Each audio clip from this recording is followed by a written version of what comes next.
Hello and welcome to another episode of the Construction Corner podcast. I'm Dillon, I'm your host, and today, guys, I have copious amounts of notes, but today we're going to talk about what you need to do in order to advance in your career.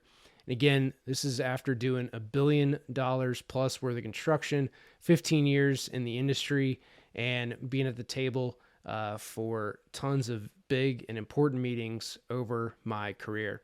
Now, a lot of these questions came actually from a presentation and panel that I sat on a couple weeks ago at the CO Summit in Santa Clara, where we had a presentation at Santa Clara University and talked to a lot of the university students there and others that were just getting their start in the industry and had some questions. So one of them is, what do you need to do in order to advance in your career? So this was a question actually phrased to the panel at Santa Clara University in the CEO Summit. And with this, there's a lot of keys to being successful in your career. One of those keys is showing up early, right? Getting into the office, turn the coffee pot on, turn the lights on, getting the job site ready for everyone else to show up. So if you're in the office, right, or job site trailer, it's showing up early, turn the lights on, getting the coffee ready, right, organizing things for the day. And then at the end, being the last person to leave out, right, shutting everything off, locking the gate, and closing down the job site for the day. Those are things that, even though they might be small, right, you're only leaving maybe 10, 15 minutes after everybody, you're really showing how much you care about being there, care about doing the right things, care to help everything, see through to the end. Now that getting there 15 minutes early, really it's not that much earlier, but it just, again, shows to your superiors, shows to everybody else that you're there, you want to make a difference, that you're getting after it. And this will give you a lot of opportunities moving forward in your career, right? Not just showing up on time, but showing up early, setting things up, getting ahead of everybody. And it goes a long way with your superiors, the crew, everybody on a job site or in your office. So that was a big one. The other one came to meetings. So when we talked about meetings, one of the big things is, and there were a couple of construction executives from Fortune or, in our top 50 general contractors there. So these guys are doing billions of dollars in revenue. One guy was actually in charge of all the San Francisco airport expansions. And with that, they used to have like Apple Watches and smart watches, and those things would just give them notifications all the time and be super distracting when you're trying to have a meeting, right? When you're trying to run your morning kickoff meetings for the day, trying to run your update meetings with owners, and you got a watch that's just banging off all the time with notifications and everything else. So those two guys use that as an example that they upgraded their watch to, they had nicer dress watches on for the event, but I think that's what they wore in their daily meetings as well. They just had a nice, normal watch so that they didn't get notifications all the time to their watch. And then in the meetings, you've got just normal paper, right? Normal paper, not a laptop, not an iPad, nothing like that. And it really just shows that you're paying attention in those meetings, right? That you're not distracted, that you're not on your phone, even though some people might be taking notes on their phone or laptop or whatever else. By having like some physical paper, it shows that you're present in the meeting rather than being distracted by something else, right? Notifications on your phone, laptop, whatever else you might be using. So simple things like that is a way that helps you in, again, being present, making sure that people understand what you're doing, that you're there to learn, right? So as a young person in the trade, it's super helpful to get there early, to be present in these meetings, and just continue to ask questions. Now, in a meeting, typically you're there to be just a note taker, to be observant of what's going on, and then to help your boss with anything that might come up in that meeting. So you're not necessarily asking questions in the meeting. It's for everyone else to run. So as a new person, really you're there to take notes.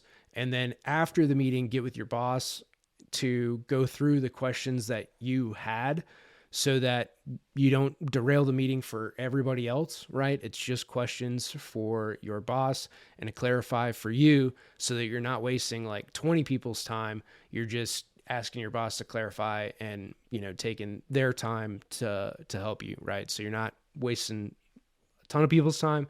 You're just learning from your boss, which again shows initiative, so shows that you're willing to make a difference for it, and you can move forward from there.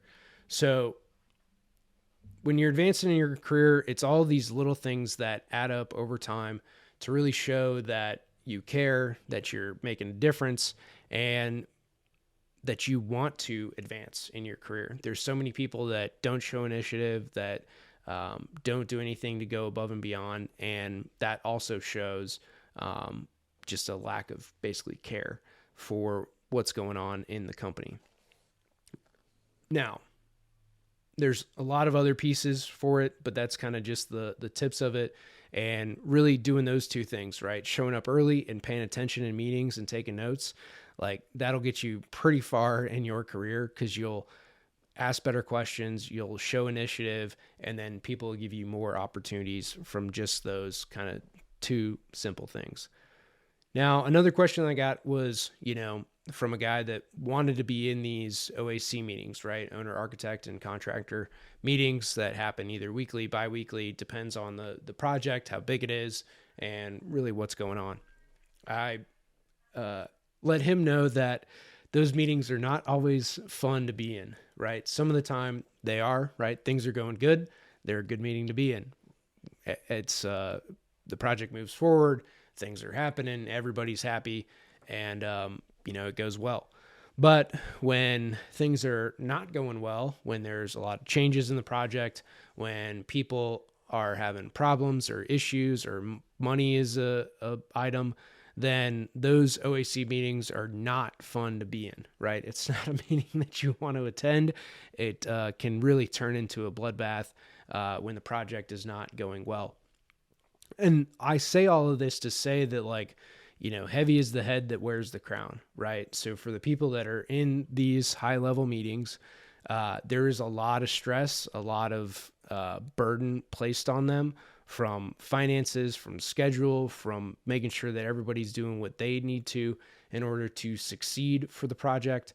So depending on where you are and what responsibility you want to take on, that is totally fine. But just know that as you move up, as you take on more responsibility, that you are really in that leadership position and everybody is looking to you for answers.